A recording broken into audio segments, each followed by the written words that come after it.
You're listening to Unspooled, the podcast where failed prints are just part of the journey. Hosted by Corey from Moji 3D, the guy who thinks filament is a personality trait, and Steve from Layer by Layer, who probably has more spools of filament than forks. Every week we dive into 3D printing, making, and the occasional rant. So grab your favorite filament and let's get unspooled.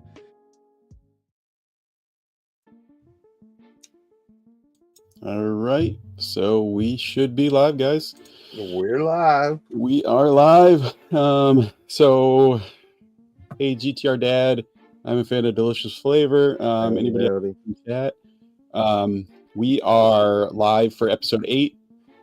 We've got a guest that we're gonna bring in quick, right? So, we want to get into this really, really quickly. We don't want to delay.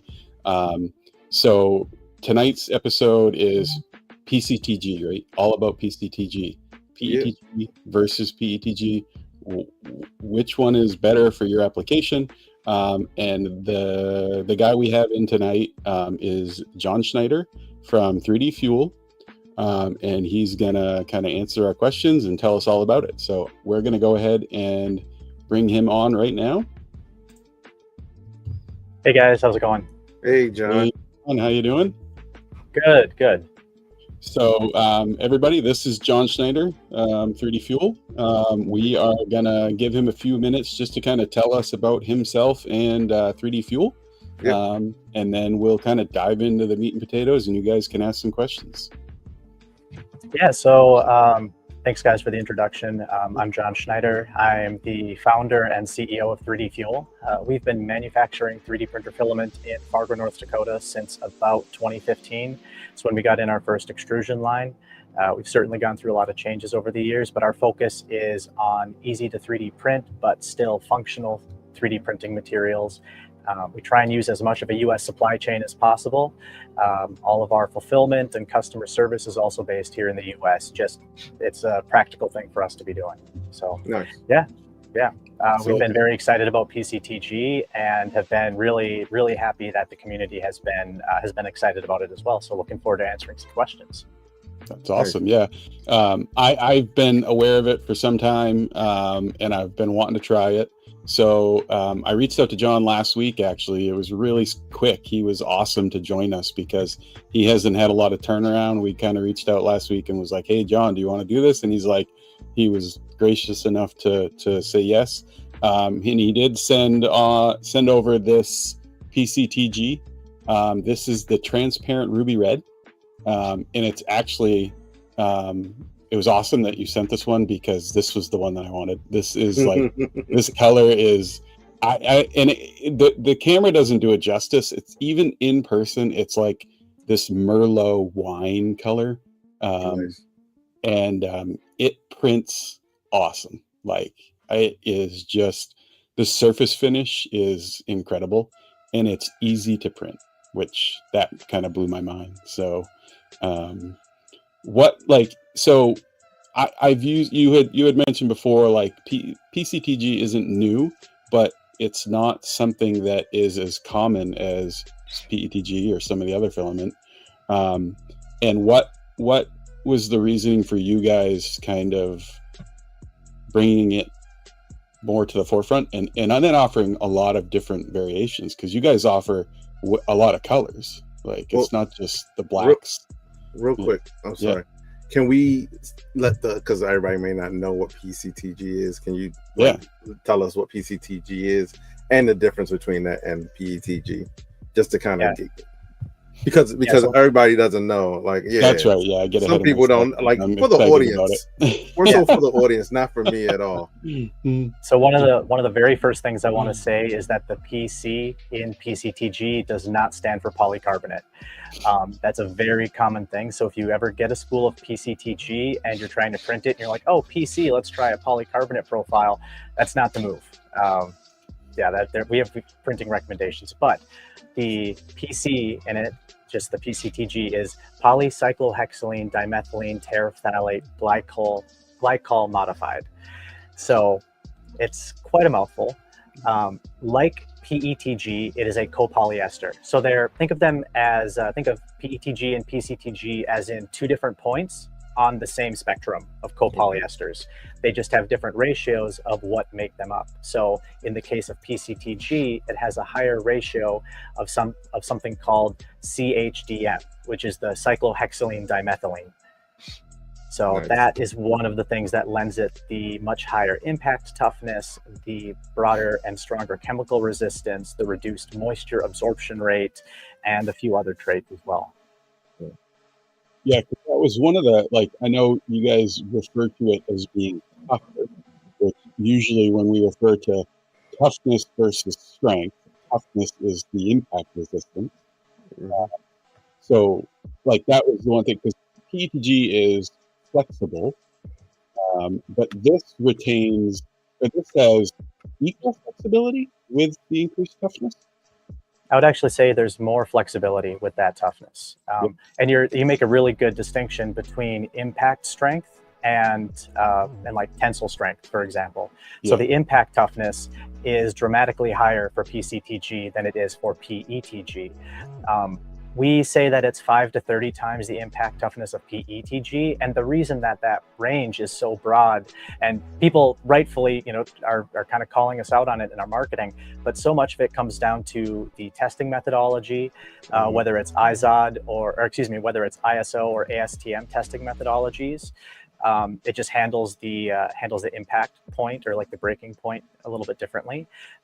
It depends on what PETG you're comparing it against, and then of course you get into print settings, like how were the prints printed, what settings were being used. Were both being printed with their optimal settings, because there's optimal settings for strength for PETG, there's optimal settings for strength for PCTG. So that's why there is that range. Is there a discernible difference between print and orientation, like similar to most filaments? I know that PCTG has better layer adhesion, but does that work to you guys' benefit, or does it hinder or help out for I guess the toughness of it? Yeah, I mean, that definitely helps. But if you're printing the PCTG too fast and you're not having enough time for the layers to really bond. So basically, if you're printing with PCTG, its natural finish is going to be glossy. Gotcha. If you're printing it and it has a matte finish, that means that it's being printed too fast for the temperature that the hot end is at. Nice. And it's kind of the same thing with PLAs, right? Yeah, it's kind of very PLA in a sense. Nice. Yeah, so the temperature range that you guys recommend is what, 250 to 280? Yes. Yeah. Yeah. So and it is quite the range, because we have some some printers that are using a CHT nozzle. You can get away with using a lower printing temperature. So for example, like the Prusa Mark 4S, the Core 1, they ship by default with a 0.4 millimeter high flow nozzle. So that has that CHT, kind of those inner channels in it.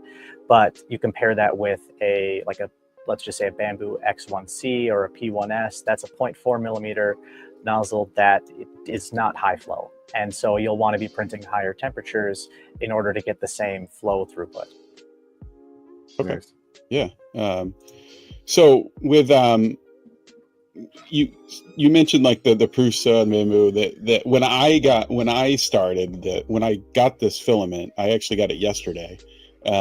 I went looking for profiles, right? And I naturally went to your website and noticed that you guys produce quite a few different profiles for a lot of their more common printers, all the Bamboo printers. So if you guys in the chat, if you guys look at their site and you guys buy some of this stuff, they have profiles for all the Bamboo Lab printers, but not just 0.4 millimeter nozzles, 6 and 8 as well. But you guys also have them for like the Centauri Carbon, the +4. I think I saw another one was the GD +4. And you're kind of adding those as you guys go, right? Like because you mentioned you're not just putting them out there, you're actually testing them with those printers that are behind you. Like, yeah, exactly. Because if we're going to be putting a profile out there, we don't mess around. We're not just trying to simulate what is going to work on someone's printer. We want to make sure that it's validated. And also, so if someone is printing with our material, especially with one of our profiles, and they're running into a problem, we want to be able to help troubleshoot that and be able to do it hands-on instead of, customer support is already difficult enough when you aren't able to see what the customer is doing with their printer. It's even more challenging when you don't also have that printer in front of you to try and talk through it with them. Yeah. So one of the people in chat, they said, and I don't know what this is, so I'm going to ask it. Do you use a Solenis PCTG? I'm not sure. We don't. I won't tell you. Which one it is, but I will tell you. I will tell you that it's not that one. And I know of 2 of our competitors in the U.S. that do use that one, and it's fine. It's a good PCTG, but it's not the one we use. Gotcha. Okay. So, and I will verify whatever it is good. It does pretty well. So what, along with like the print temperature, like I printed it on a Bamboo Lab P1S so far. I'm going to try it tomorrow on my Centauri Carbon, but on my P1S, I used your profile, and there's variations in the type of bed that people have. So I'm printing it on a BQ Cryo Grip plate, the Glacier plate. I left the temp about 70 degrees, and it seemed to work really well for me. The print stuck really well, and then the temperature dropped about 15 degrees, and it just popped right off. And that worked. Have you guys been testing your profiles with all types of plates, like smooth PEI or some of these newer cool plates as well? We have some of the cool plates on the way. Yeah. Like the plate you just mentioned, it's our BQ ordered shipped, I think, on Friday last week, so we haven't received them in yet. But yeah, we're going to be testing that because we're getting a lot of questions about it. Up to this point, we've really only tested smooth PEI, satin PEI, and textured PEI. I'll tell you that smooth, unless you're using glue stick as a release layer, it like PETG, it will stick or can stick too well, and you can damage your build plate when you try and remove it. Satin and textured don't have that issue, not to the same degree, certainly.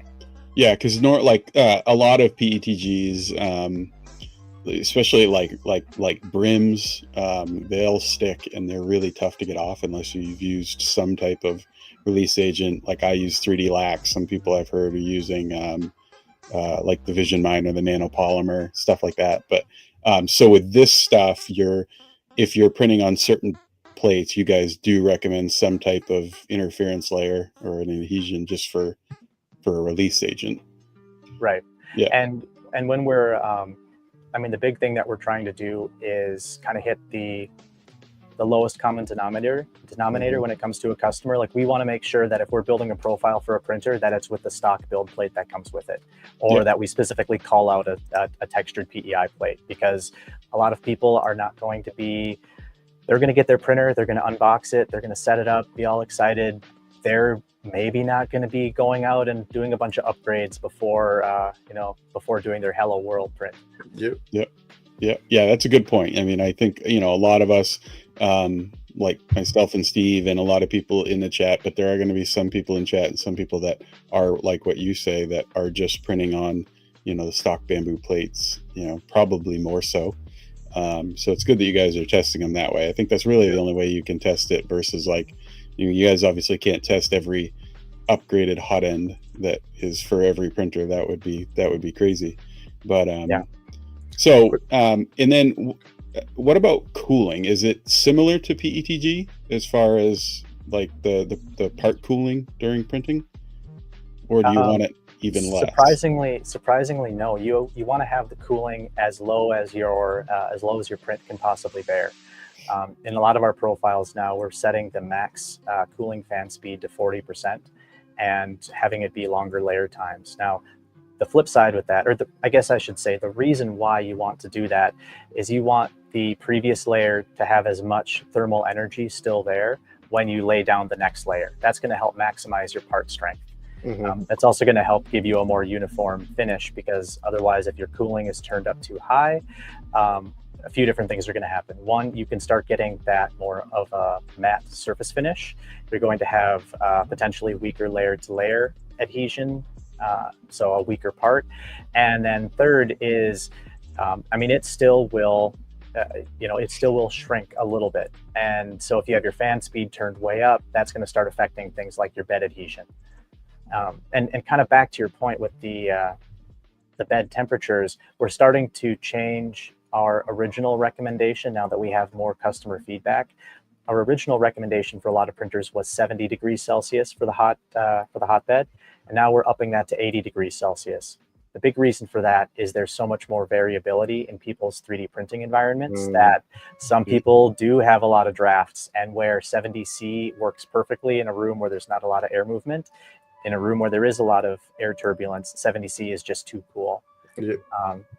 So 80C seems to be the sweet spot.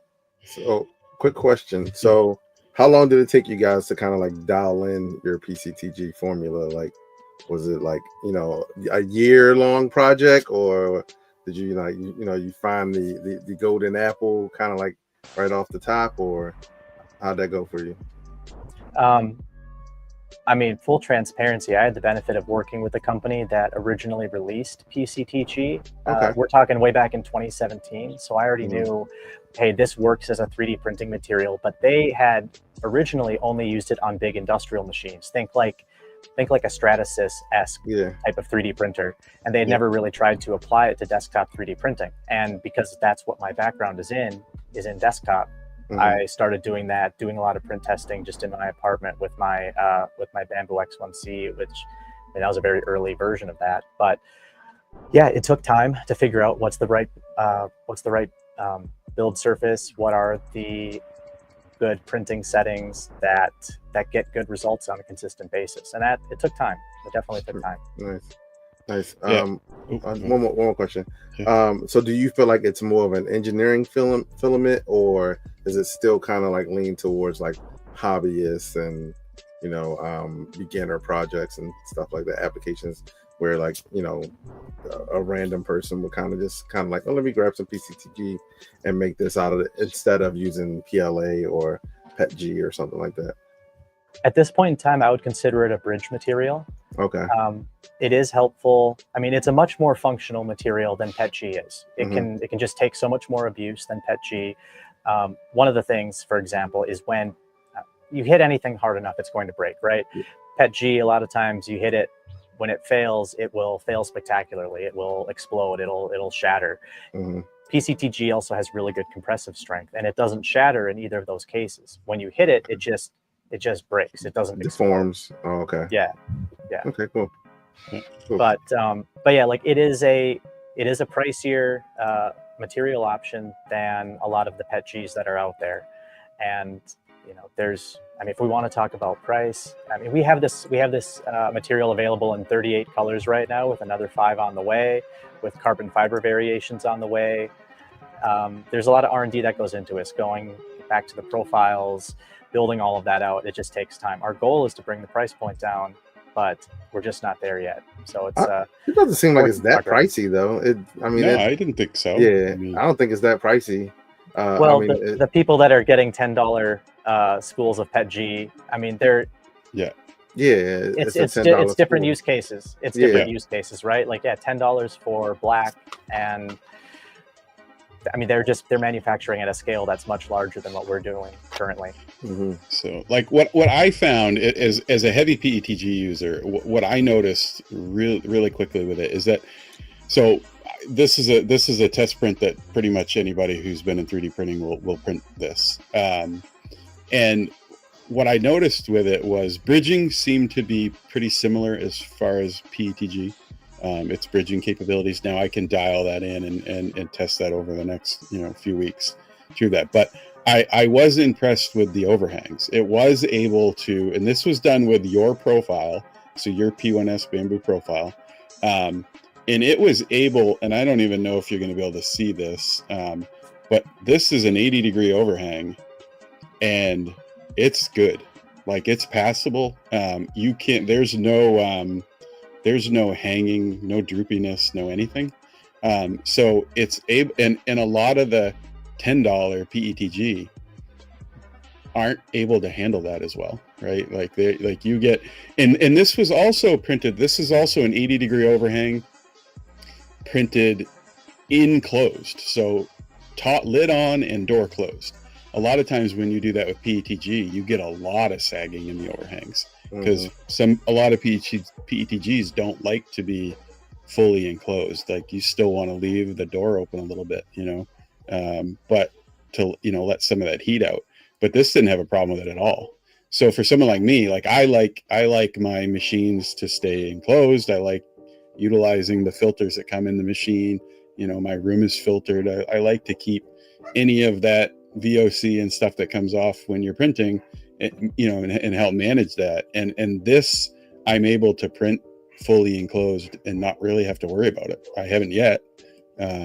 So and I know you guys said it didn't have to be enclosed, but I like that it can be enclosed and I don't have to worry about it, And the PCTG will print, and this is another difference between it and PETG. The PCTG will print better with an enclosure than PETG will. Yeah. If you're going to be printing larger parts, we advise either doing draft control or having an enclosure.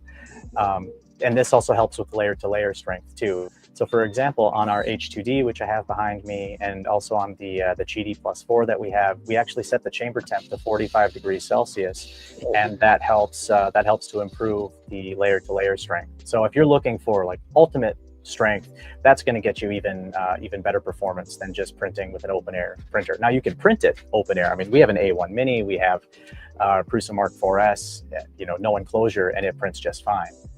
But if you're looking for the ultimate, then having an enclosure is going to be beneficial. Yeah, it printed great, and I like that it can be enclosed, and I like that the added, having it enclosed and having the higher temperatures helps with that layer adhesion. So I haven't yet printed any functional parts with it. That's tomorrow. I'm going to test it. I'm going to test this and your Centauri carbon profile on some functional prints that I usually use PETG for, and I'm going to use the PCTG. But yeah, it's just it's really good filament. I'm super, and like I said, everybody's got a different use case, but I don't think, like right now I'm looking at like the PCTG Midnight Black on your site, and it's $31. For me, for a filament that performs as well as it does, that's not there. There's much more expensive filament. I think that's right in line with what I would expect this to be for how well it prints. So and on the, just one thing on the price. So normally it would be more expensive. So normally it's like $39.90 for a kilogram. Yep. We are doing a 20% off sale across everything on our website right now, kind of a pre-prime day sale. So trying to make sure people have an opportunity to spend their money with a smaller company before jumping to Amazon. Just trying to also help more people try the material out too. Nice. Yeah. So that goes, how long is that on for? When is so that's going to be through July 11th. Great. So from now till July 11th, if you guys want to try a roll of this, there's some awesome colors. And that's another thing, is that a lot of the PCTG that or the one company that I tried PCTG with a few years back, and a lot even now, if you try to look it up, you guys have much more options, much more color options for this PCTG than most do. You've got yellows and oranges and transparents and a galaxy black, which is what my next order is going to be, the galaxy black. So you guys have a lot of options. And then the other one that I was interested in was your natural or your clear, because I have heard that this is pretty clear when it's printed. And I know a lot. So I actually have this is just it's a vase mode little stackable box. I think this files up on Maker World, but that's crazy. I know getting the light is kind of tricky, but no, dude, you can see it. Yeah, you can see right through it. But because see, like I have multiple rolls of clear PETG, and you really have to. I mean, I've been playing and testing and modifying settings, and you have to print that really hot and really slow, like 2018 Ender 3 level slow, in order to get. Whoa, calm down. But calm down even with the Ender 3. But slander. even I love the Ender 3. But just for thing, like that's the way you have to print that, and you're still not getting it. I'm still not getting it that clear. So, and I get a lot of people ask me questions about how to get clear filament, or what filament to use clear, because PLA or PETG clear very rarely ever is clear, right? It's see-through, but it's more of an opaque and a frostiness. And I rarely ever see where you can see writing on a Post-it note through it. You can kind of see it, but it's so. Is that printed with like the profiles you guys have on your sites, or was it modified a little bit in order to get those results? The only thing that was changed was vase mode turned on in the print settings, but the filament profile, I believe that particular one, because I just printed that a couple of days ago actually, that was done on the Prusa Mark IVS. What's the layer height? I think 0.2 millimeter layer height. Okay. I mean, we've done some fun stuff with I upgraded one of our X1 carbons to the Micro Swiss Flowtech hot end and put a 1.0 millimeter nozzle on it. So this is another, this is nice. I think like 1.5 millimeter layer height. That's crazy. Or no, extrusion width. Layer height, bamboo. Well, I need to mess around with that a little bit more, but I know bamboo kind of limits you to like 0.6 millimeter layer height because it won't accept the fact that it has a 1.0 millimeter nozzle. It will only let you configure a 0.8 millimeter. I mean, you can trick it, but anyway. So do you see like in the future PCTG replacing PETG, or do you hope that that's what'll happen, or you know, like what do you think? I think it is going to happen, but I already know what's going to happen. I already see it happening where there are other companies that are coming out with PCTG, and I don't think they have it figured out to the degree that we do, but you know, just like, I mean, Bamboo wasn't making printers a decade ago, and they're able to stand on the shoulders of those that were, and now we have a great printer. So, I mean, competition is good. It makes my life more interesting, of course, but I think that's good. I mean, it helps keep me sharp and make sure that we're doing, you know, doing the best things we can for our customers too. Nice. Do you guys have any like, are you sponsoring any like cool projects or anything that will highlight PCTG, like from any like makers in the community, or anything you could tell us without spoiling the surprise? I mean, we're trying to. We do have a pretty lean team, and so I mean, with the amount of things that I want to be doing, it would take one full-time person just managing creators and getting managing the projects and sponsorships and all of that.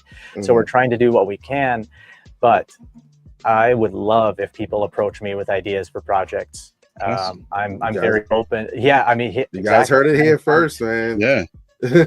I'm very, very open and excited to do that kind of thing. I just don't have the time and resources to seek everyone out that is, that's working on cool stuff. And with a lot of those projects too, it's really easy for us to drop you into our affiliate program and have a discount code and all of that. I mean, we want to be really forming those partnerships, but I also don't want to half-ass it either. We're working with you. We want to be working with you. Yeah.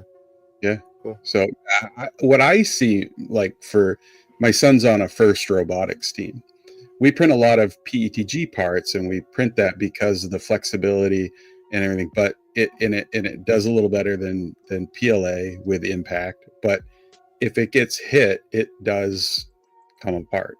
And if this has the similar flexibility and that heightened toughness and that ability to take an impact better, this could fix the issues that we saw last year in the season with PETG parts, so that's a thing to test with this, is that, the impact, and just see how it reacts. Like you've said, obviously you guys are testing it, and you've said that instead of shattering, it kind of, deforms and takes the hit.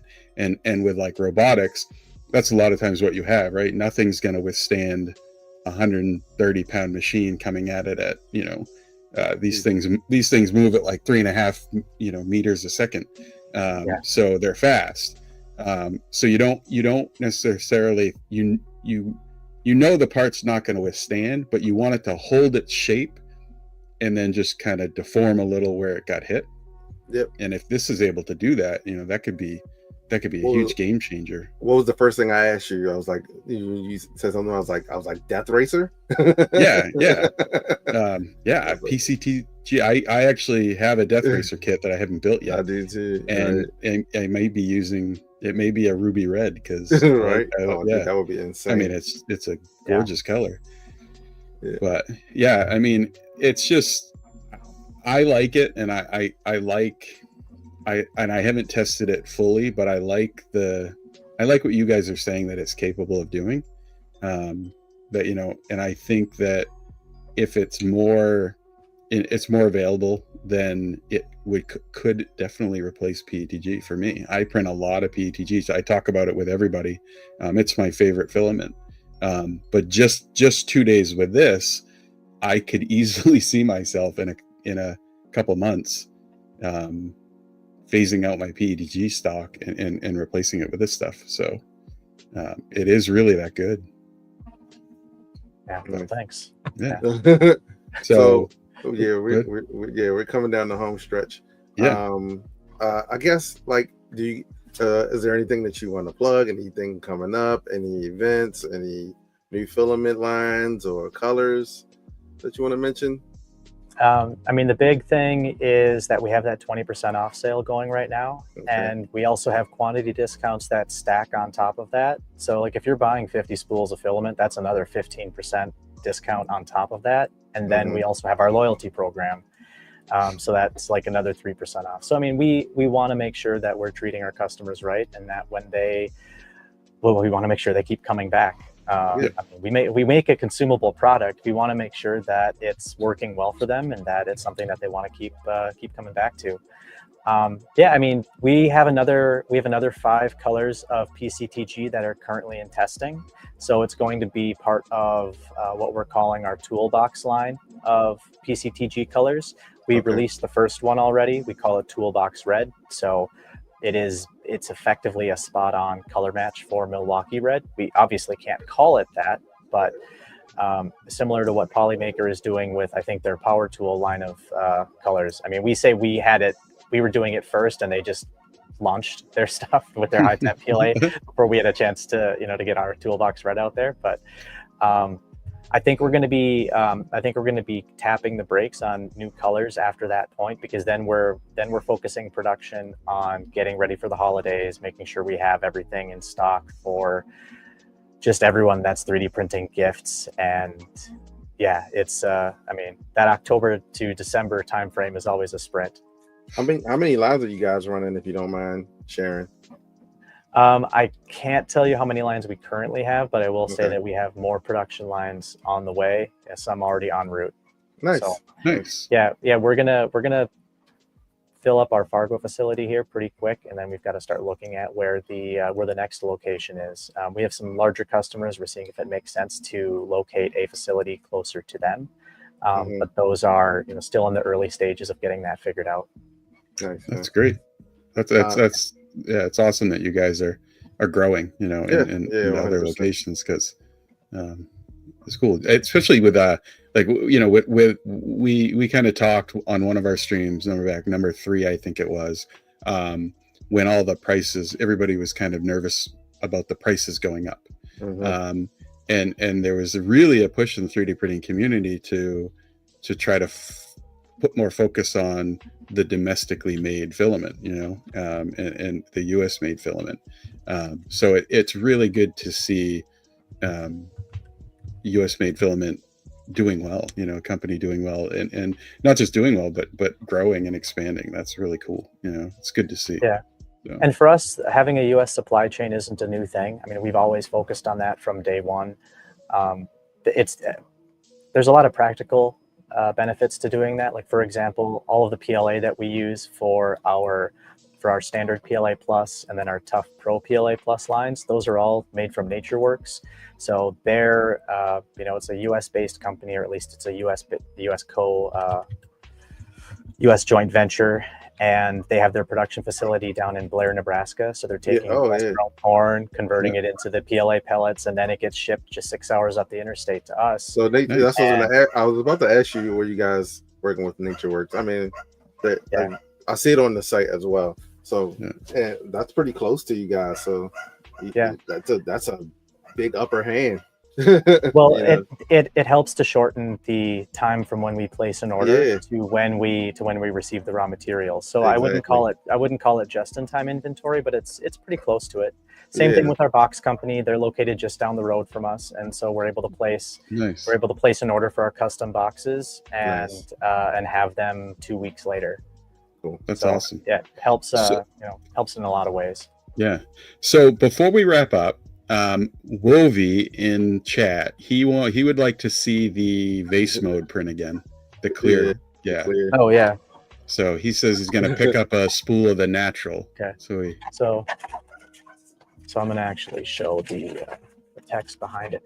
And one of the things when we're talking about natural PETGs, the reason why you don't really see a lot of good natural PETGs out there is because a lot of the companies are putting fillers in it. Some of them are for performance reasons. So calcium carbonate is a really common one. Think of it as like chalk.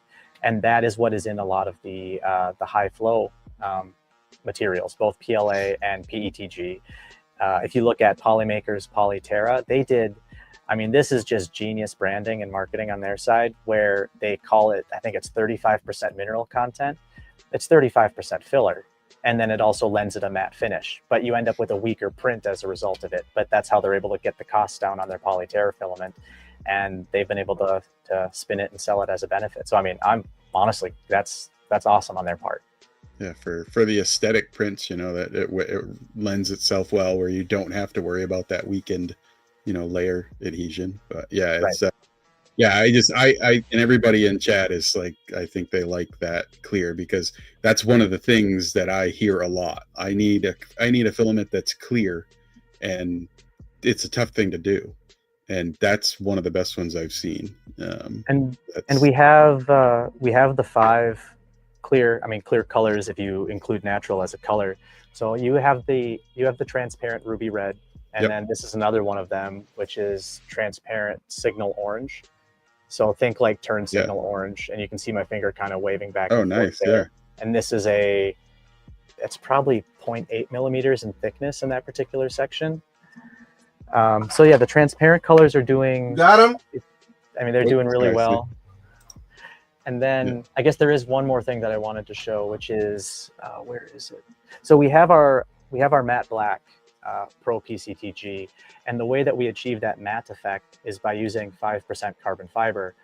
And so we've started to experiment with adding color into that. And so I don't know how well this is going to show up on camera, but this is a basically 5% carbon fiber color PCTG. Oh, nice. So it gives it that finish that typical carbon fiber gives to the part. Yeah. And it still has, you know, decent flexibility too, but it is going to be a little bit stiffer. We're waiting on the mechanical testing to come back from the lab for that. I think I should have more data on that, maybe as early as tomorrow, but then I've got to digest that and process it on my end. So it's kind of more raw data. That could be actually really cool to have a tough, flexible filament that has the carbon fiber for the look of it. That's really good, because a lot of the colored carbon fiber, like PLAs and PETG, it causes them to be very rigid and somewhat brittle. So to be able to have the flex like you just showed, that's pretty big for and still have that CF finish, because that carbon fiber gives it a good look. You know, it hides a lot of the layer lines that and people like to have that look. So that would be cool. Right, because that print is still technically glossy, but the carbon fiber refracts all of that light, so it gives it that appearance of being matte. Yeah.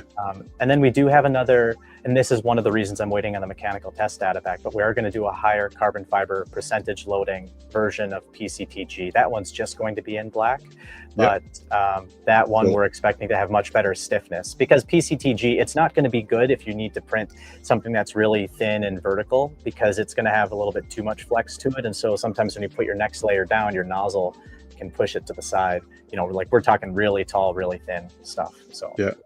So like kind of like a CF15 or something like that. Well, that'd be cool. Yeah, the two variations we're testing are the 10% and the 15%, and we just got to see, does the 15% in a 3D printed part lend enough of an advantage over the 10%, or is it a moot point? Because we actually did a first round of mechanical testing, and it was kind of inconclusive as to which was better. And the 15%, it's more difficult to manufacture, and it's more costly to manufacture. So we were going to go with the 10%, but something one of the test technicians said was the way that the print was oriented in terms of the layer lines, they felt that had that caused there to not be the testable difference, versus if you were testing the injection molded bars out of the same material, the 15% showed a clear stiffness advantage over the 10%. So we want to make sure that we're giving 3D printed test data. That's cool. Yeah. I mean, that's the way to do it, right? Like test, trust but verify, and that's kind of but it's great that you guys, because you have material data sheets and everything from all of the filament manufacturers, and a lot of the hobbyist printers, I don't think they kind of pay attention to that. But if you're going to be using these filaments for more technical prints or engineering grade stuff, you look at that stuff, and it's valuable information. So I mean, it's cool. I can't wait to see. I like CF filament. I print a lot of PETG CF, so I would love to see. I'm excited to see some PCTG CF. That would be really cool. Real quick, we just got rated by Polymaker. Nice. We got to welcome everybody. We're talking with John Schneider from 3D-Fuel. He's been giving us a cool rundown on PCTG and how it works and how it functions and all those things. So you guys caught us at the tail end, but it was a very in-depth talk about. Go back and watch it. Yeah, go back and watch it. Also, make sure to follow John. You guys are on social media as well, right, John? Yeah. So make sure to follow. Go ahead. Oh, I was going to say, we're on Facebook, Instagram. Our YouTube presence is lacking, but I'm working on that. X, TikTok, and LinkedIn, and I might be forgetting one, but yeah, we're trying to be a little bit more present. And we also just spun up our community group on Facebook for 3D-Fuel filament users, and then we've also resurrected our Discord server as well. And Joe Lambic picked up some PCTG at Murph. Nice. So yeah, it's cool. That being said, I don't know. Did you have anything else you wanted to talk about, John? Or are you good? I think I'm good. I think I'm good. Yeah. Otherwise, I mean, I know, right? Going. I could talk for hours. So can I. So I mean, real quick, it's one of those things that people see you guys all the time. 3D-Fuel a lot. At the different events, but never get to really talk to you guys. So it's kind of cool that people can kind of like get to pick your brain on this stuff and see, what you guys have going on. So we appreciate you, taking the opportunity to jump in here with us. We're still growing, and we've managed to get, guys like you to take a chance on us, and we really appreciate it. Yeah, of course. Yeah. So all of you in chat, follow 3D-Fuel on all of the platforms that you are on. They're pretty much on all of them. Look at their site. You have another 10 days for the 20% off. And order some up. I'm going to go get some of that natural and some of that the Galaxy Black. That stuff looks really good too. So again, thank you so much for joining us. I know a lot of people are excited about this stuff, and I wish you guys the best. Yeah. 100%. All right. Thanks, guys. Appreciate it. No problem. Have a good night, John. You too. So that was John Schneider, 3D-Fuel. Awesome guy. That was I've been excited about this filament for a while. But to see to kind of hear a little bit more about the backstory and the things that are coming, is pretty awesome. So I'm excited. I'm excited for some of you guys. Like I think, what was it, Wovey, that said they were going to order one of the natural. If you do, tag Unspooled or tag me, Emoji, on all the socials, because I want to see what you print with it. I know Shenanigans also bought a roll of it as well. Joe Lambic said he bought a roll, so I know Wazzy's interested in the PCTG as well. So, nice, yeah. It's a good talk. It was a good talk. If you didn't catch it, go back and watch it. That'll be available on both of our YouTubes and our Twitch. And anybody that came in on the Polymaker raid, if you're still here, this is 3D-Fuel's PCTG in the transparent ruby red, and it's awesome. It's a really good color. It's like a Merlot wine. Yeah, it's color. a nice red. Yeah, it's really good. So and check out the site too, because they have almost 40 different colors. I think they're going to be over 40 colors when they add those other 5. So that would be really cool. I think that red might give Blood of My Enemies a run for the money. Yeah, I mean it is Like I'm a big fan. See, I mean, the Blood of My Enemies is an HTPLA, and it's nice, but it's I mean, I don't know, this might like this better. It's nice. so It's yeah. nice. And the fact that it's just, you know, you have the strength of it, you have the strength of the PLA, or you have the strength of the PCTG, and it's just, and I was just shocked at the surface finish of it, but yeah, it's really good. Nice. But yeah, thanks for the subscription. I said subscription like a geek. Thanks for the subscribe, Ram. Thanks for the subscription, guys. Yeah. So what else did you have for tonight's episode? Because I don't know, man. Let's see. Is anyone working on anything cool or I'm trying to think of any cool prints I've seen recently. I know for me, I'm trying to honestly get ready for 3D Printopia. I got some ideas. How many months is that away? That's like 2.5 or something now, right? Is it really that close? Oh, man. Wait. Yeah. July, August, September. So 3. We're just at the beginning of July. So yeah, 3 months, basically 3 months. But I want to start getting some of my print stuff out of the way. I want to take that little maker chip thing that I did and maybe make some kind of mechanism for it. Yeah. Or some kind of machine that can actually allow the kids to print it out, as well as probably make some just dummy maker chips so a kid can come and make like 5 chips that they may want to hand out to somebody. I'm trying to figure that out, how to make it where it may be personalized or something. Yeah. So that'll be fun. I'm trying to think anything else. I really need to start getting back into Nomad, you know. Yeah, I do too. Actually, I think I made a comment in our Discord the other day about I've kind of been away from the sculpting side of CAD for design for a couple months.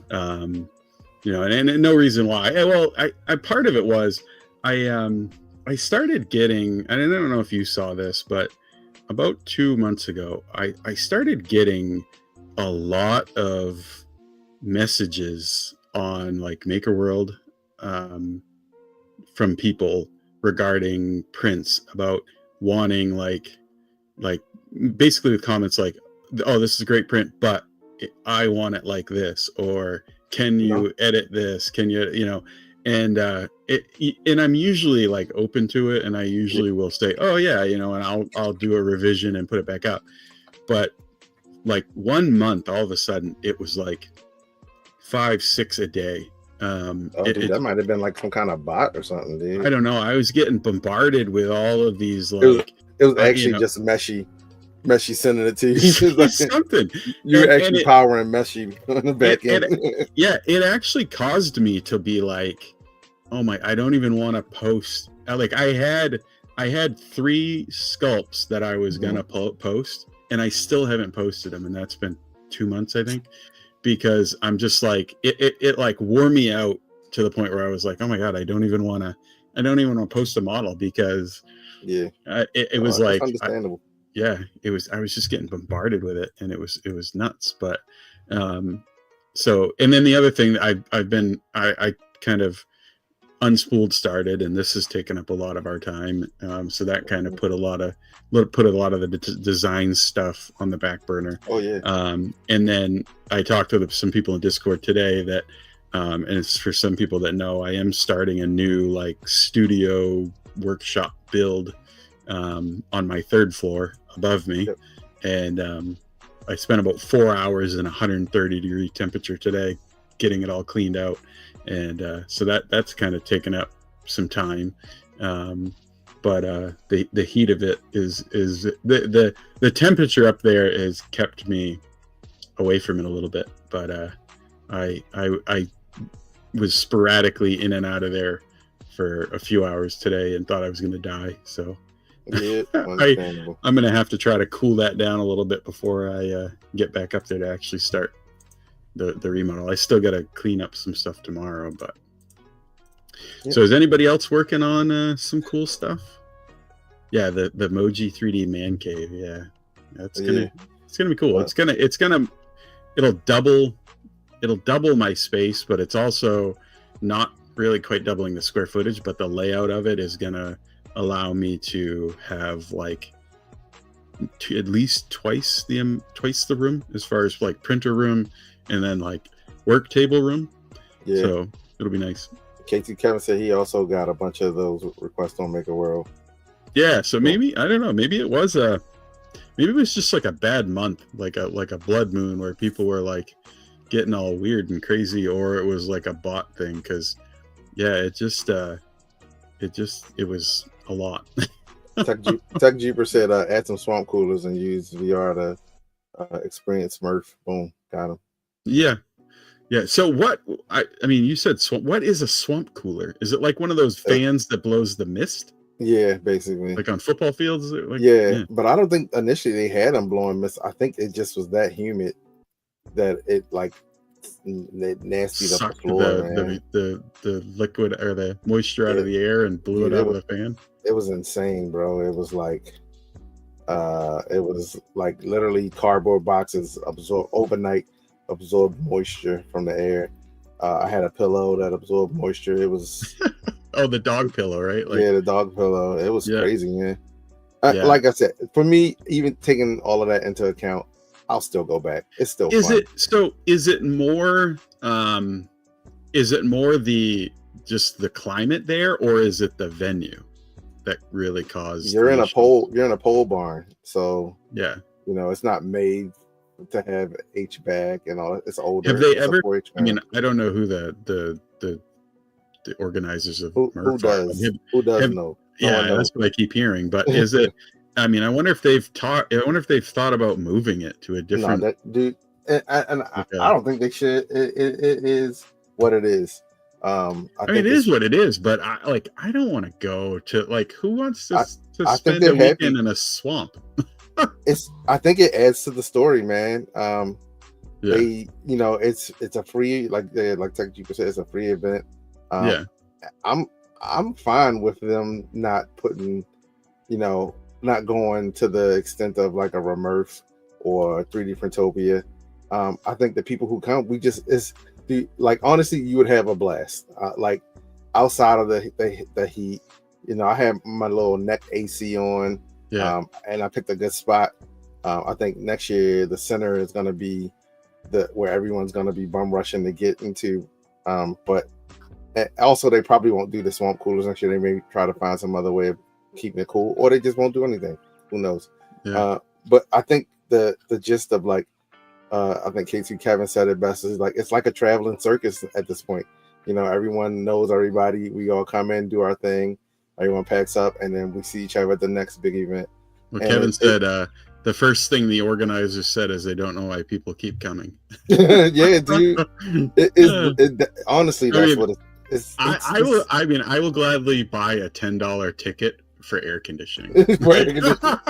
Like, dude. Yeah, I will pay $20 a ticket for air conditioning. Like. This Northeast guy doesn't like the 99%. If there's any air conditioning even on the grounds, dude, it's like I said, it's a 4-H fairground. So I mean, it's just fun. And like the people that come up, it was a lot of people there, surprisingly. And like they just happy to see other 3D printing people, and there's people who can't make it to Murph or can't make it to 3D Printopia, but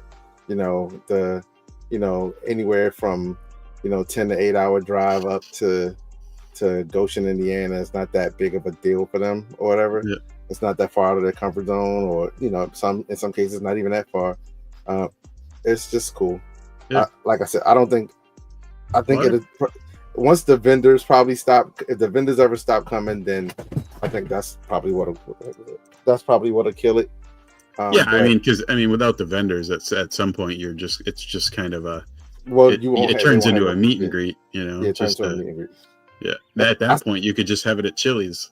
Yeah, but Chili's is the spot for post day one shenanigans, not real shenanigans, but regular shenanigans, people shenanigans. But yeah, speaking of KT Kevin, he tagged me in a post, like someone in Japan like wrote a whole like thing about my Maker Chip Maker Yeah. thing on. I thought that was pretty cool. I need to read through it. I also need to finish. I had some updates that I was working on, but the castle for new makers kind of took precedent at the time, and I can really have any time to do anything else. But Are they gonna have that at are they gonna be at 3D Printopia? Yeah, they're doing a huge booth at 3D Printopia as well. That's cool. Yeah. Hopefully 3D-Fuel will be there too. So it was cool to see. Yeah, they were there. They've been there the last couple of years for sure. Hopefully they'll do like a souped up booth. Like, I know their booth is usually kind of very what's the word I'm looking for? Like, very I'll say like regular. I can't think of another word. It's not like a lot of bells and whistles. They're like, we're here without filament. And I get, like, I don't really, and I don't know if everybody, I mean, some people probably don't feel this way, but I don't really care what the booth looks like. Like, I don't either. I care about the employees and how they interact with the people, the attendees. And I care about the filament that they bring, that they have available, the options and the stuff. Like, I don't care if they have big banners and TVs and, like, if so I don't know. I don't know if do you guys in chat, do people, other than it just being like neat and cool to see, do you guys really care at these rep festivals? I think the only thing I look for in a booth is how many Creality printers they have. That's probably like the most important thing for me. Is like, I don't see any Creality printers. I'm pushing on. Yeah, to the next. I like that. Yeah, I've never printed that filament, but I like it. Yeah, I'm like, oh man, right? Like, I'm like K2 Plus. They got a K2 Plus in their booth. You got my attention. Yeah, like for me, I don't honestly even, like last year 3D Printopia, I don't honestly even look at the banners and the backdrops and the tablecloths, and I don't even look at that. I look at the equipment and the parts and the accessories they're selling, or the filament they're selling, or the printers and the people behind the tables and talking to the people. So, like, as long as they're good and talkative and like, and are good at communicating with you, that's all I care about, I think now with a lot of the companies, the employees are being recognized from being at events. The people who come to the events are being recognized by the employees. So now you kind of have, even if it is the same faces, you kind of have that recognition that comes with being a representative for a company. And so people see you, like, oh, hey. I think for me as a consumer, I like to see not just a good product, right, in a good price. Mm-hmm. I like to see that the company is a good place to work, right? Like, 100%. Like the longevity of employees kind of shows that, right? Like, if you go to a rep festival for 5 years in a row and it's the same employee at those things for 5 years, it kind of tells me that it's a good company to work for. That's how it is with the Micro Center near my house. Like, the dudes that are working there have been working there for years. I'm like, yo, Micro Center must really treat their people. I think they pay commission. They pay commission, and I'm like, but it's like, people there that I've literally seen there for like, close to 5 or 6 years. I imagine if you work in like their custom PC build area and you're a good salesman and you get sales like with their commit, I mean, you must make bank. I mean, I think I heard one time that like the average gaming PC build from a Micro Center is like $2,200 or something. So that sounds about right. Yeah, they're not, so I mean, they must be making good money. Yeah. And if they're decent to work for, I don't really hear much about them, but yeah, we got to see if we can get someone from Micro Center in here, from Inland. You guys want to? You want to see a Micro? I don't even know, who would you even talk to? They have a guy, a couple people. Actually, I had a little bit of like facial familiarity with them, from just being at 3D Printopia and being local and stuff like that. Yeah. But they had they have three? They got like a team of like 3 or 4 that like do the shows and stuff. Like I follow them on X and I follow like their socials and stuff, but they don't really seem to have like a personal aspect to their socials. It's just very much like they got a guy corporate advertising. They got like a guy who does the 3D printing stuff. Yeah. And if it's still the same person, and he usually pops up at the events as well. So it would be cool. I mean, they don't make their own filament, but they do carry a lot of machines and stuff like that. So they are a provider of, you know, the tools that we use.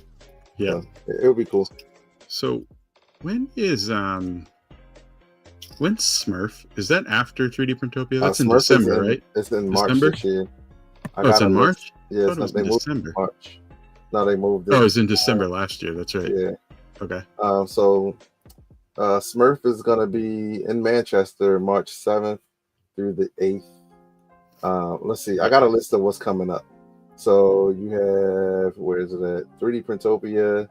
It should be at the end of 28th, right? Yeah. September 27th and 28th, I believe. Yeah. That's actually the only one I don't have on this list. But coming up next, you got Open Sauce. Yeah, Adam's actually is Additive Adam in here? He's going. Yeah, he wasn't here. I think Daddy Wazzy's going. Wazzy's going. He's going to help out Adam at his booth. Maybe Traxman as well. And then you have, what's after that? You got Formnext in Germany in November. Yep. And then Rapid is going to be in Boston this year. I'm going to that. Yeah, Rapid's going to. So if any of you guys are going to Rapid in Boston this next year, let me know. That Germany Formnext is for 2026. But that's what. But we have a new 3D printing convention coming up, or event coming up, Lone Star Expo. Has anyone else heard about Lone Star Expo? That is. I wonder what state that's going to be in. New Jersey. Yeah. Lone Star. I wonder. Does Lone Star? What's the company Lone Star that does the sticky stuff?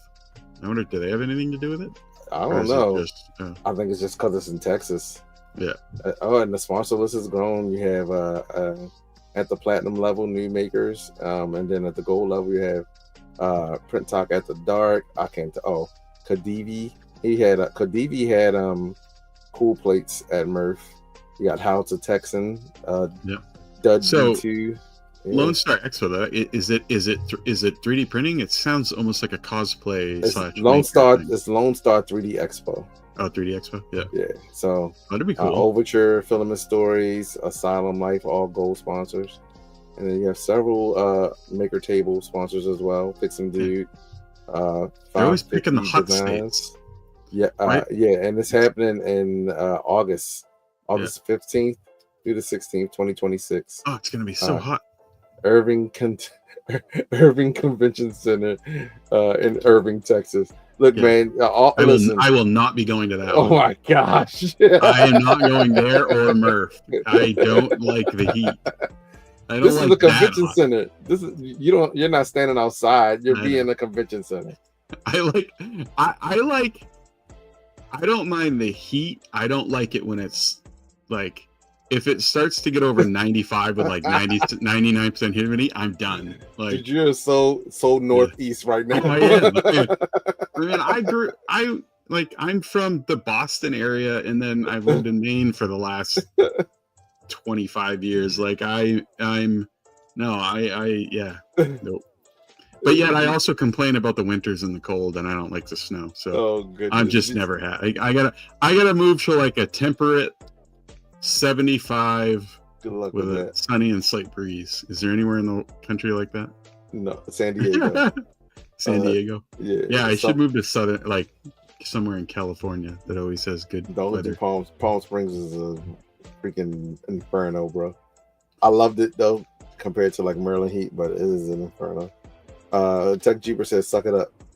Suck it up, Buttercup. Yeah, I think I saw Buttercup somewhere. Did I see Buttercup? Yeah. Moist Rap Festival 2026. Now with more wet. I don't know. I like all the like the stuff I heard from Murph. Like that does not sound enjoyable to me at all. Other than the people, but A lot of people here were there. PETG Like was I kept there. seeing, Midnight Wolf was there. yeah, I kept seeing all these posts on X where like, people were like, I'm leaving a day early. Like you had people that were out of there after like day one, and I was like, oh, they probably God. lied because I said the same thing. I was like, I'm gonna just Yeah. come in and stay for like an hour, and then I'm gone. And I came in, and the power was out, and I was like, I still stayed like 3 hours, and then for hit the road and came Shenanigans. home. I watched Shenanigans stream the first day, Yeah. and he went back and like sat in his car, I think, and like turned the AC on, and So that poor man was like, here's a pro tip. red faced and hot. Pro tip for Murph: people park right in front of the building. No, Yeah. there's a grassy field covered. It's like a shady grove. It's legitimately a shady grove, and I learned that after last year. Park under the trees. Park under the trees. It's amazing under the trees, dude. Yeah, Like park under the trees. I park under, like, and you don't turn into like the main entrance. You gotta turn into like the Tech Cheaper says park in the forest. Yeah, dude. It's a little like their trailer park. I said trailer park. Their RV park. There's like a back way entrance into that area. Yeah. Coming that way, man, it's nice. It's nice. Oh yeah, because some people stay in the campground, right? Or like, yeah, the campground is like pretty much right next to the forest. Yeah, to the forest. Yeah. The swamp. The swamp. The ocean and the Goshen. The ocean and Goshen. Boom. Yeah. Got him. That's a t-shirt waiting to happen. Let's see here. What else do we have to talk about? I had like this whole list of stuff, but the PCTG threw me off. Yeah, you were all in on PCTG. I am. I really like it. Like I said, I'm a big PETG guy. I play a ton of PETG. So I've been wanting to try this for a while. So when I finally got a hold of some, it's just prints well. Nice. So. I'm trying to think. Something I was about to say. Oh shoot, you made me lose it. But yeah. Anyone looking for a printer? Micro Center has the P1S combo for $6.99 right now, at least in my area. Do they still have the Centauris? Yeah, but you won't find the Centauris. So I don't think. Let me check right now because they didn't have the Centauris listed on their site. My belief is that they didn't want people canceling their order with them to go buy it at Micro Center. Yeah, I've heard from everybody. They say you basically just have to show up at one and see if they have them. Yeah, it's first gen, the one I have. It's not the one with the new light. It's not the one with, all the newer bells and whistles that they. Yeah, mine has all the new updates, the LED and everything. But I also seen on the Elegoo subreddit that a lot of people have been getting theirs over the last few days. So, it's. Hey, G's here. How you doing? Hey G, what's going on? Oh, just G. I have the Green Lantern lamp done, so I'll send you those files.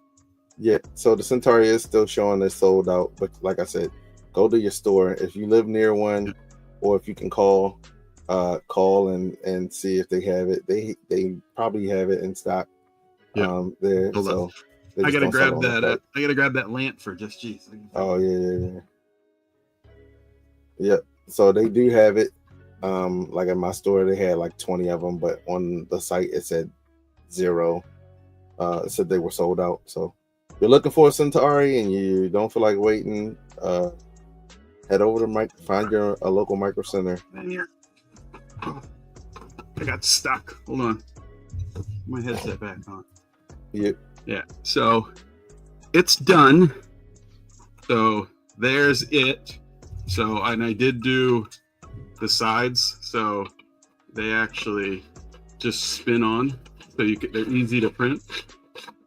So each horn just threads on, and then the top with the that threads on as well. So if I can get it. The only thing I have to print is I got to print the handle. Mm-hmm. But yeah. So G, you going as John Stewart to your next event? To your next convention? Where's that? For the Black Green Lantern, John Stewart. Oh! Are they doing that? When's that coming out? No, I'm saying, is he going to his next event? He said he wish. But aren't they supposed to be making a new Green Lantern movie? And they're always making a new Green Lantern somebody movie. said that Idris Elba was supposed to be Green Lantern. Yeah, and that's the weirdest I've ever heard anyone say his name. How do you pronounce it? How do you pronounce his name? It's Idris. Idris? Oh, I don't know. I actually have a friend named Idris, so that's what makes it even funnier. Yeah. So it's done. I'll send you the files. You got to put the light in there, man. Where's the light at? Well, I don't have the light. I got yeah. So I still have to print like the white bulbs for the end, but like I don't have, so that's good. Yeah, dude. That's cool. So it shines up through. You see it through, and then you will see it with like a bulb, but oh man, if only someone sold a green PCTG. I know. I wish I had known that. So this is Elegoo's PLA Pro in green, but so and I got the ring done too. So nice. I'll send you that. I don't know the oath. What is the oath? Darkest. It's like something darkest night. I don't remember now. You'll have to remember it though, because if you're gonna do this, if you're gonna do the cosplay with it, you're gonna have to say it. Yeah. Of darkest night something. Everybody's like boo. He said, boo this man. Boo this man. Yeah. Of darkest night something. I don't know the rest of it. I shut my brain off with Green Lantern after the Ryan Reynolds movie because that was so bad. Yeah, I want to do. I think I want to make a helmet. And I was watching something came up, and the Prowler helmet from the last Spider-Verse movie. Oh yeah, that on my timeline. I was like, that would be pretty cool. That'd be cool. Yeah, but make it where it's kind of like a static version of it in a sense. It's like for kids or whatever. So you don't have to worry about like lighting it up. Maybe just use like kind of like pink underneath it or whatever to kind of give it that lighting effect. Yeah. So that might be something to work on. Yeah. I mean, helmets are always fun to make, but I like. So when I did my office, I was like, I'm gonna have. Oh God, I filmed it. I was like, I'm gonna have so many helmets. It's gonna be crazy. I've not printed a single helmet yet. I've been in this office for almost 2 years now. Yeah, helmets are nice too, especially if you have. I just like printing them, even if I don't finish them. I like, especially if you have a printer that's like 330, like the Cheetah X-Max 3, or like 350, like the S208. They're just so easy. They're so easy to print. I mean, they take a bit, but it's a lot better than like I remember back in the day on like the Ender style printers always having to like cut them up and then glue them together. It was a pain, but in other news, my son now has a 3D printer in his room. Yeah, the A-Net, right? Yeah, the A-Net ET4X. I'll graduate him once I see him print out a few things. Yeah, once I see him use it. But yeah, I always say it's always best. I like when people learn on the older stuff. Like, like let them learn the ways. Cut your teeth on this, and then we'll and then if you like it, we'll bump you up. It's like a Padawan. Now I'm thinking, I'm like, we might be able to at least tweak some of those settings because the filaments are faster now. Yeah. So we may be able to kind of get them a little bit more speed out of it for now. But I mean, I have a Neptune 2 something that runs a Manta M4P with the CB1, and it runs Clipper, and that thing cranks. It's got a Revo BQ extruder hot end on it, and you can get those cranking now. But no, he said add a BL touch. No. Oh, we're manually leveling this bad boy. We got the paper out, and we're like, listen, he's learning from the ground up. I will tell you, I dig out like an Ender 3, like I have an Ender 3 Pro and Ender 2 V2, like that Neptune 2. I've got some older printers that are just away, but I'll dig them out every once in a while and just manually level them and print. And I still like doing it. Like, Right? it's something about it. It's like, so somebody, I was talking about somebody on X today. Josh, Recreator 3D, Josh. We were going back and forth, and I said, and I've said it before. People are like, "Oh, that's not true. We don't have it," but we have a retro scene in 3D printing now. Like, Do we? that's a retro printer. Like that. Like you pull out like an original Ender. Like to me, it has like a nostalgic retro feel to it now. Yeah, I still you can't see it because it's right behind. I have my Ender 3. There it is, right there. My Ender 3 Pro. That's like when a TiVo Tornado right there. Yeah, for me, when I take out an Ender, like an original Ender 3 or an Ender 3 Pro, I have the same feel with that I have when I pull out like my original Nintendo, or so it's funny. It's like I think it has a retro thing. I didn't, like I said, I could have easily given him the Ender 3 Pro, but I said no. I was like, you're not getting that machine. It's too much sentimental value. It's too much, dude. I was like, you can take the Creality. Yeah, and it's a Creality. Yeah. I was like, you can take the ET4X up there. It's just as good. It's got the glass bed on it or whatever. I was like, I had some duplicate rolls. I gave him one of those, like I said, just to cut his teeth on. And, especially glass, man. I hated glass back in the day. I actually liked it, but the only thing is you got to wait for it to cool. You can't take it off and flex it. It was all like, cool. I mean, it was all we had. Like, I remember I had like Tabcon beds and then blue painter tape and then glass. And glass, I remember when glass started coming, it was like, oh, these are great. And then I quickly was like, I hate glass. And then I would just put blue painter's tape on my glass because I hated it. And then now with like, I use it. I still use it. Do you? What printers do you have with glass? The ANET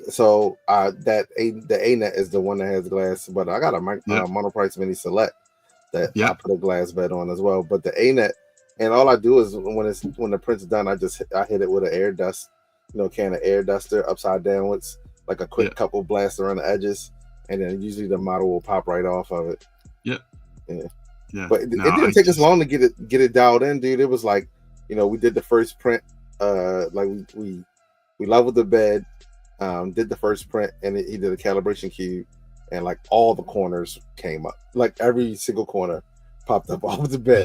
Right? Dude, I was like, okay, we gotta try this again. So we did it again, added like a brim or whatever. Like I'm showing them like all the stuff that you can kind of do to get a successful print when stuff's not going your way.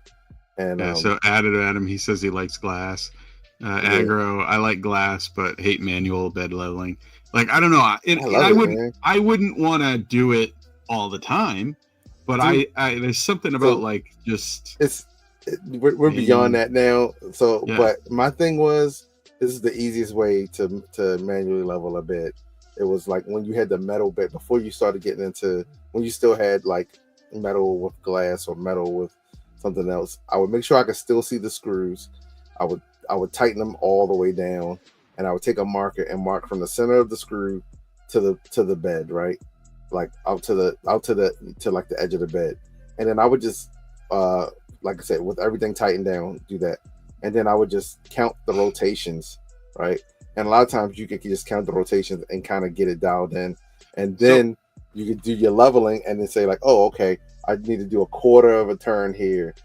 So I will say, I could take an Ender 3 original or Pro out of the box and a Centauri Carbon out of the box, and I could manually level that Ender before the Centauri finishes its like 25-minute long, because it is long, but I could manually level an Ender before that finishes. Then Shep came out with the E-leveler, and that thing was a game changer for me because it was like, number one, I don't have to buy a BL Touch for like every machine. I could just literally pick this code, tweak it for whatever machine, and then run it. And what I did, his code basically would set the nozzle to a certain height, the height of like the E-leveler, and then it would just go around, and you would just level each one. So I rewrote the code that I had from that to basically go to each corner and pause. So it would go there and pause, and you had to resume it at each corner. So it gave you enough time to like level it. That thing is freaking gangbusters, man. It like it just I works. had one. I bought one, and then I never used it. I bought one, and then like the printer, I bought it when I had my, I can't remember what printer it was. And I bought it, and it sat in the box, and then like 2 weeks later I put a BL Touch on it. So I was like, oh, I didn't need it, you know, and then I never used it. But I think I had two. Yeah. And I think he gave them both. He gave both of them to me at Earth and 3D Printopia. Seriously. Or I may have bought one. No, I may have bought one, and he gave me one at 3D Printopia. Well, Earth at the time. Yeah, I had a friend of mine who he's like, oh, we were talking about that years ago, and he goes, no, well, not years ago, like two, and his son has an Ender, and I said, oh yeah, you ought to get one of these. He goes, oh, I already got one of these, and he pulls out the was it G-Tech or Sunlu? The knockoff one. The knockoff one, and I was like, I can't believe you bought it. And he's like, what he has no idea. Like he's not into the 3D printing community at all. He just has a printer. Yeah. I was just like, oh God, I won't. Yeah. But yeah, it was funny. It was blue. I think theirs were blue. Yeah. But yeah, it was G-Tech. Sunlu stopped making it when he contacted them. G-Tech they pulled it. G-Tech basically just ignored him and kept making it. And then there was like a boycott of G-Tech. And I had 2 rolls of G-Tech filament. I threw it away. Just out of principle. In my experience, I had 1 roll of G-Tech, and it was probably one of the worst rolls of filament. I think I bought 4 rolls of silver PLA G-Tech off Amazon, and it was terrible. And I had 2 rolls left, and I threw them both away. And then the only G-Tech printer I ever had was the A10T, I think it was called. It was it had was it triple? I think it was a 3-in-1. Yeah. And that thing was awful. Like it just I sent you the link for one. That's the one I sent you the link for, right? And I think I said in chat that I had one of those, and it just never worked right. I had a G-Tech A30. Was that the dual? It was a single. They had a 30. They did. I mean, I think they did have a dual. Yeah. This was a single. It was about the size of like a CR10. That thing was big. Like I used that printer quite often to like make like hat blocks and stuff. And I put a 1.0 nozzle on it and could like churn out stuff like super fast. I actually gave it to my brother because him and my nephew were getting into 3D printing, and it was just taking up space. I wasn't using it, so I was like, dude, you want to take this? And so he took it. And I remember that A10T, the T was for triple, so you could do like 3 colors. And man, it never. The only other printer that I ever had that I had a worse experience than that was called the Cetus 2. I don't know if you ever saw that. It was a beast of a machine. Like this, it had everything in it was massive, and it was heavy. But it was called the Cetus 2, I think. And it was sound like something you would get on your feet. You're like, oh man. I got Cetus, Like Doc said I got Cetus. Yeah, it was called the Cetus 2. And if it was IDEX, pretty sure it was a Cetus 2. Yeah. And it wasn't a cheap printer back in the day, but it was almost like I'm trying to remember back. It was like a cantilever type style, but the bed was long, and it was just it was a cool printer the way that it was built, but the software was awful, and it just never printed. It printed, but like the 2 colors, just you could never get it lined up well. Like if you probably used like a camera now, you'd probably be fine, but it was just was not good. I had 2 of them actually. With the Cletus 2. The Cletus 2, the Cetus 2, and they folded. Not like I think they folded. Somebody told me a while, like a few months back, that they still sell it. And yeah, Cetus3D.com. But I don't think they still sell it. It says in stock, but there's no way. Now Yeah. I kind of wish I had never sold. I had two of them, and I kind of wish I had never sold one of them. I wish I had kept it just for like nostalgia, but it was so bad. Didn't yeah, I think Makers, actually, I think that's how I found out about it. I'm pretty sure it was Angus. Maker's Muse had one, and that's how I got it. But I remember when I ordered it. Oh, I have seen that name before. Yeah. Yeah, I remember when I ordered it. It took forever for it to show up because I don't think they're a U.S. company. I've been trying to load their website since we've been talking about it. You don't think they're a U.S. company? And, huh? I said, yeah. I said, oh, you don't think they're a U.S. company? What? So that's a surprise. But yeah, I can't. The website won't load. Oh shoot. Yeah, but yeah, I'm pretty sure it was Angus that had one, and that's how I found out about it. Angus. I don't see many. Is he still making YouTube videos? I don't see a lot from him anymore. He's still making YouTube videos. I know he made one a little bit ago about he built a new like ant weight battle bot, but yeah. I don't see as much from him, and it doesn't seem like he makes as many videos as he used to, but maybe not. Maybe I'm just not seeing. I have found that on YouTube lately. I don't know if you guys are experiencing this, but I'm finding that people that I am that I'm subscribed to and that I have notifications turned on, I'm not getting the notifications when they post a new video. Like it happened to me with actually Alan Mandick's last video that he did with the what do you call it, the flush mount, the toilet thing, like in his toilet. I saw the flush mount thing.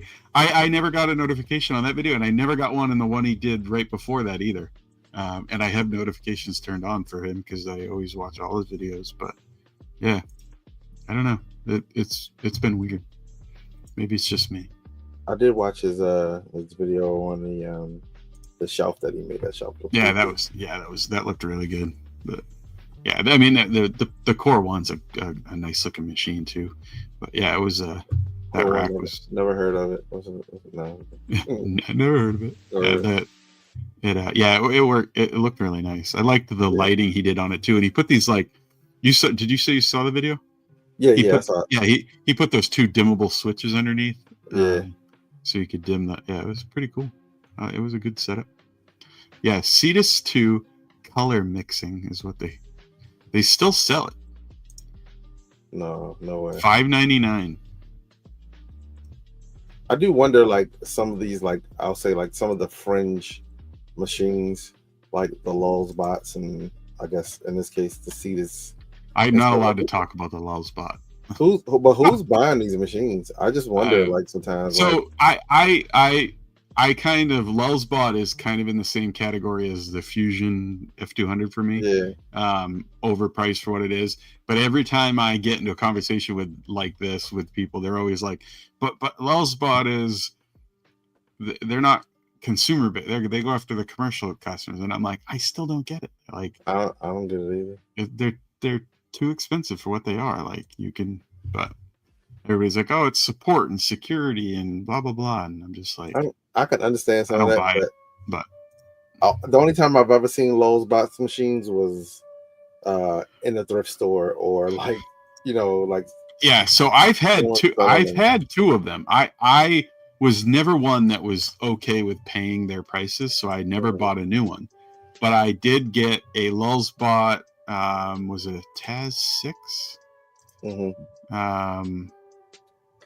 I think it was like a Taz 6, and then I can't remember. It was two of their older machines, but they were used on Facebook, and I bought them, and I kind of brought them back to new, and they print fine, but and they were both the 2.85 millimeter filament, because I think I don't know if all their machines. I think now they can either use both or you can get them for both. But okay.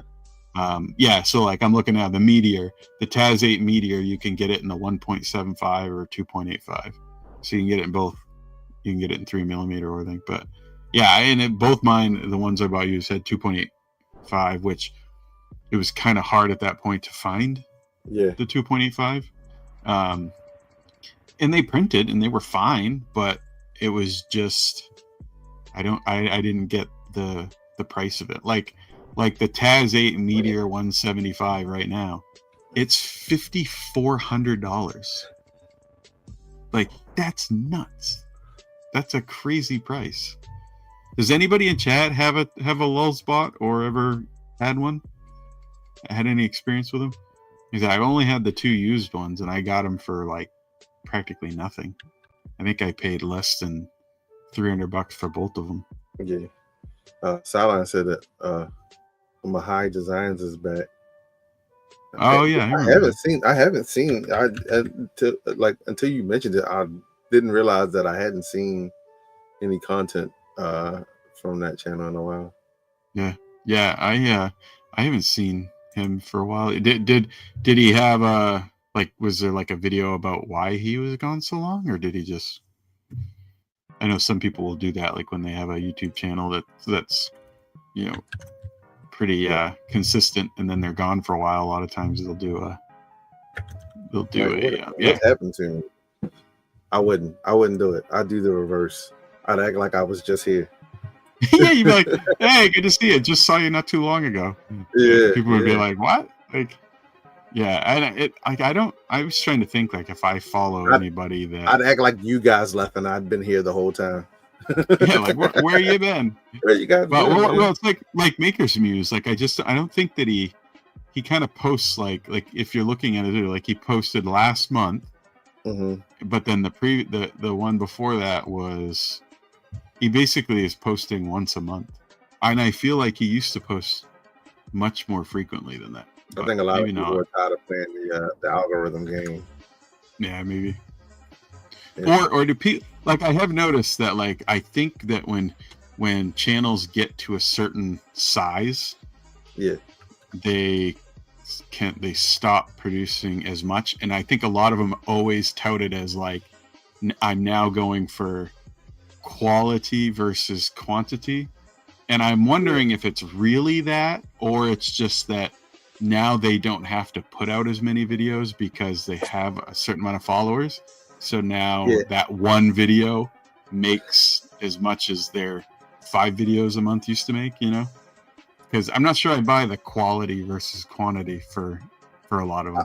I will say this. I watch Good Mythical Morning a lot, and they are still putting out new videos, pretty much every day. Yeah.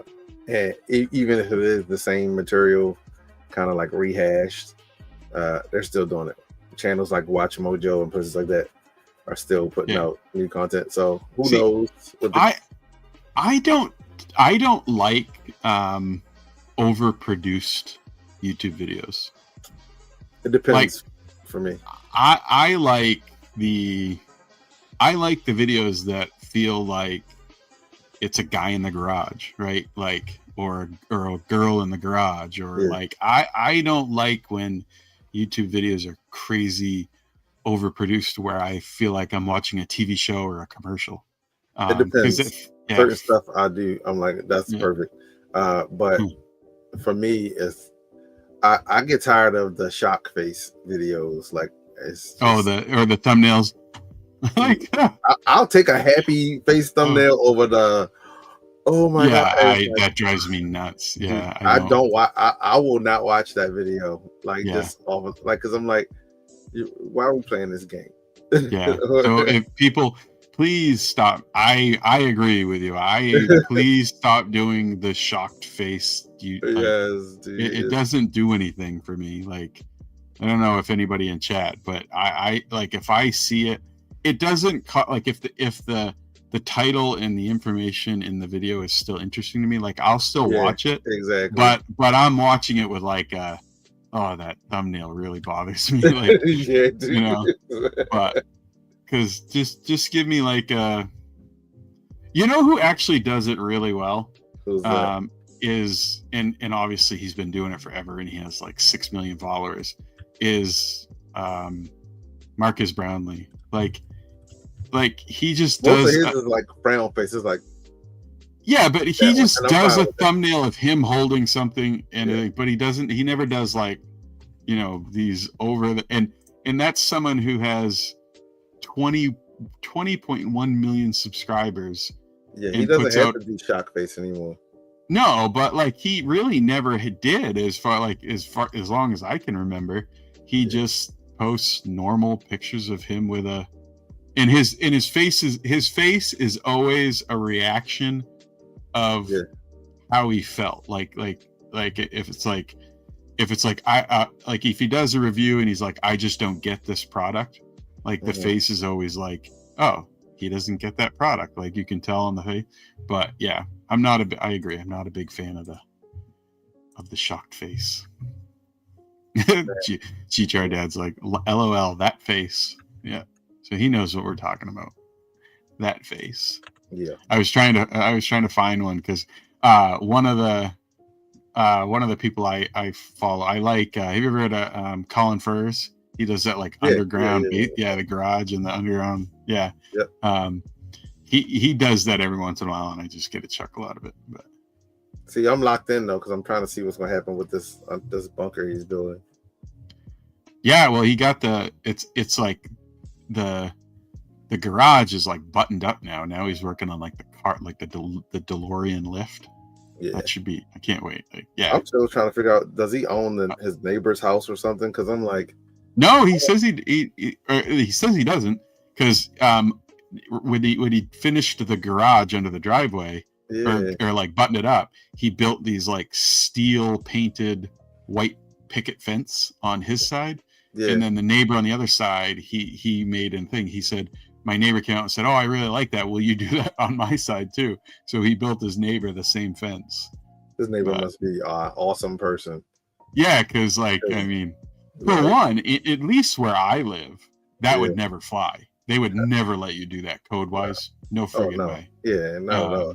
Yeah, like I get hounded by the code enforcement when I build a 8 foot by 8 foot shed behind my house. You know, like I would never be able to build an underground bunker under my house. They would be like, no, you can't do that. But now with that attitude, you won't be able to. I know. I'm such a gave up. I'm such a pessimist. But, yeah.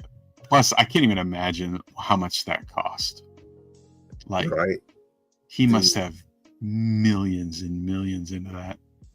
Like, and still just has the concrete. Just the concrete, dude. Yeah.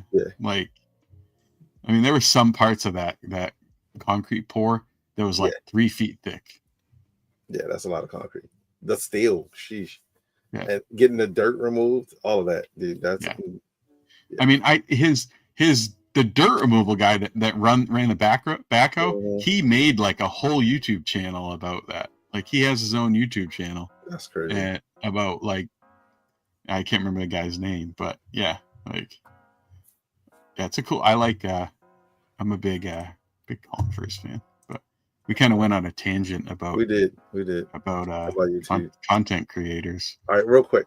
Are there any other YouTube channels that people in chat may be watching that we don't know about? Yeah, that I don't know about. I'm always looking for something new. Yeah, because I'm trying to think of. I found a couple. I did find some like people venting about the Etsy thing. I didn't watch it. Oh, so what's his name? The 3D printing something. 3D printed something. No, he posted a video. I actually want a good thing. I'm glad you reminded me of that.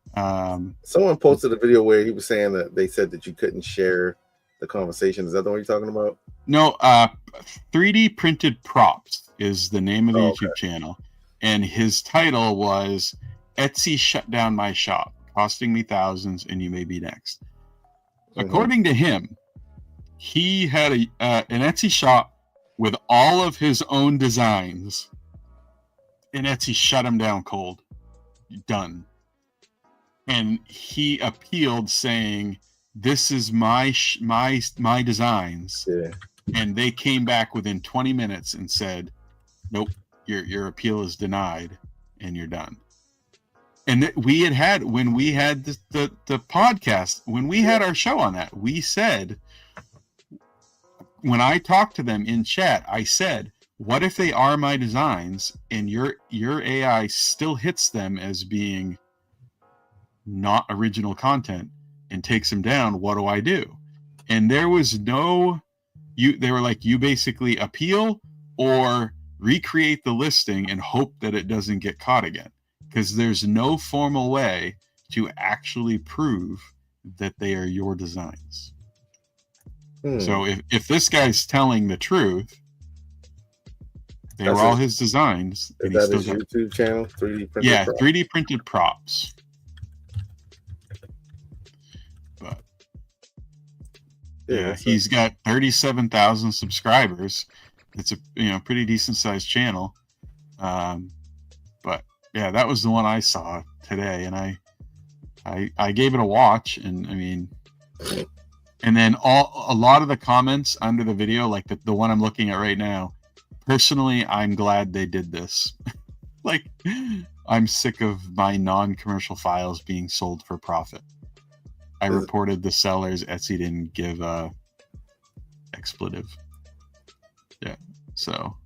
I mean, I already said it. For me as a designer, like the prior to what you just said, I'm like, to me, it's cool.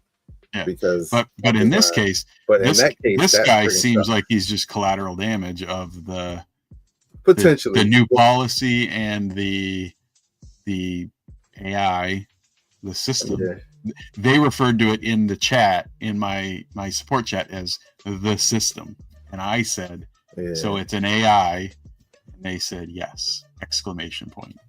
Or were you talking to an AI at the time? You don't know, man. I was not. I was originally, and then it said, after me like forcing it, they were like, "Do you want to talk to a real human?" And I said, "Yes." Yeah, I'm kind of leaning with Tech Jeeper. He's like, I feel like there's more to that story. Like he's and I'm not familiar with this guy at all. Yeah, I had never heard I had never heard of him before, but he's got almost 40,000 followers. So I'm just wondering, like, hey, like he said, we don't know the full story. So I tried looking up his shop on Etsy, and obviously it's not there because it got shut down. But I wanted to see, according to him, his shop was like cosplay stuff, helmets and stuff. So, but again, I don't know. Maybe they weren't. Maybe somehow Etsy determined them as being not original. I don't know. But so Midnight Wolf says, I had to report someone on Etsy using my name on a T-shirt for something, and Etsy told me to kick sand. I own the registered trademark for it. Yeah. So I mean, that's crazy. So, and now they're only going after 3D prints, but if you make T-shirts with, so I don't know if I told you guys, I got an email on my Etsy store about, I had my wife and a lot of her friends and are big Taylor Swift fans. So one of them asked me to make a magnet, right? So I made this magnet, and it was the Taylor Swift's signature so it was basically a white outline with a black signature, a magnet. And there were like 3 of them that wanted it. So I made it, and then they were like, oh, you should sell those on Etsy, because there's a whole bunch of Taylor Swift stuff on Etsy. And I had it on Etsy, and within 4 days, I got a letter saying, due to her company and it being trademarked and that they took it down. They decommissioned the listing, and it was only up there for 4 days, only because I had printed like 2 extra ones, and I was like, oh, I'll just sell them on Etsy to get rid of them. Yeah. And nope. Yeah. Apparently the Taylor Swift company, or whatever it is, are pretty adamant that they don't want Taylor Swift memorabilia stuff being sold on Etsy. So, I mean, and it didn't help that it also happened to be 3D printed. Yeah. But my own design. So yeah, like Tech Jeeper said, he's got a lot of IP stuff on this page. The other thing that I don't see is if you're making all of this stuff, like I don't see the like design videos, you know what I mean? Because you would think content wise, if you're designing these models and selling them, like there would be extra content for the channel. Not saying that not always though. Like a lot of people don't do CAD streams, because yeah, but not even like one. Like I'm trying to look through like. Well, he's got 3 courses, so.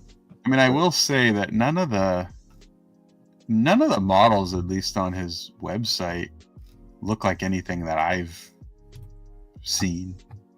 Well, here's the thing: he's got courses on his site, but none for like modeling. He's got 3D printing start to finish, resin start to finish, but still really like no modeling courses on here. So yeah, because when I'm looking, like at least looking at the renders of his designs, like none of them I see. I'm like, oh, I've seen that file before. Like that's clearly stolen from somebody.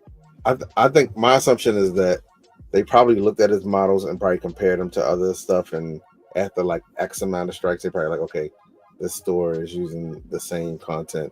Like if he's got like a Minecraft sword, if someone else has a Minecraft sword that they're selling, they're probably like, oh, okay, well, maybe this is stolen or something. Well, and we had talked about that on stream too. Like, how do they determine that? Like, who has the longer, like whose Etsy store's been up longer, and longevity and number of sales, or is it simply this store makes Etsy more money than this store, so you're going to get the ding, and we're going to keep. I honestly don't even think I like we love 3D printing. I don't think the rest of the world has even dipped their toe into the pool. Oh no, I mean I still run into people that find out that I have 15 3D printers at my house, and they think it's magic. Yeah, like I've literally in this past year I had a guy tell me that he didn't think 3D printers were real. That he thought 3D printers were something that you see in like a Star Trek TV show. And I'm like, haven't you seen 3D printers online? And he told me that he just assumed that they were all fake. And I thought he was messing with me at first, but yeah, I mean, there are people out there that just legitimately either just don't even think about it or don't know that it actually does exist. Yeah, I had to ask the guy multiple times. I was like, "Are you messing with me, or like you really?" Like, I thought he was joking. I think sometimes we live in this world so much that we just assume that everybody knows about it. Right. But yeah. So we are definitely over time. Yeah, we are. So next week, not next week. We don't have a guest plan for next week, but the week after we do. Right? Yep. Yeah. So. Oh wait, no, not the week after. The 28th, right? Is that 28th. The next? Yeah, but we may get someone else in between. Yeah, we might get. We got feelers out there. 29th, sorry. Yeah, the 29th we have someone scheduled, which is going to be a pretty cool stream. You guys are going to like him. But yeah, so it's someone that you guys know already. Yes, you do. Wink, wink. Yeah. Wink, wink. Don't start guessing though. The wink, wink doesn't even tell you anything. No. I don't want to give any hints though, because if someone guesses it, I won't be able to lie, and I'll have to tell them. So, yeah, it would be pretty cool. Don't even guess. GTR Dad, it's Loyal Moses, isn't it? Yep, that's exactly who it is. Yeah, you are correct. But yeah, so next week we'll fill you guys in what's going on next week. But hope everybody has a good night. Thank you for joining us. I hope you guys have a good 4th of July. We got to find a raid target. Hold on. Oh yeah, raid. Let's see. Let's see here. Which one? I will raid. Let me raid to you, and then you can raid to.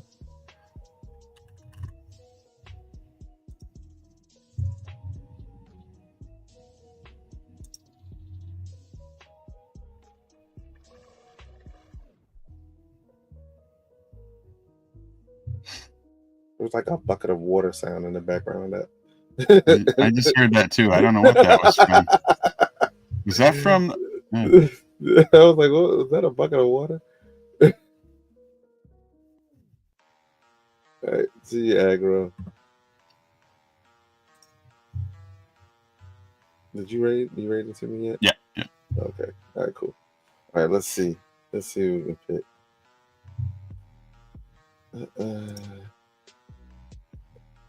Let's take a look at the list. We got who do we have in makers? Let's go. Let's see if we can go to this Cyber Jewels. Let's try Cyber Jewels. Have we rated her before? I don't even know who that is. Oh yeah, she's a maker. She does some really cool like cosplay stuff. So we'll start the raid.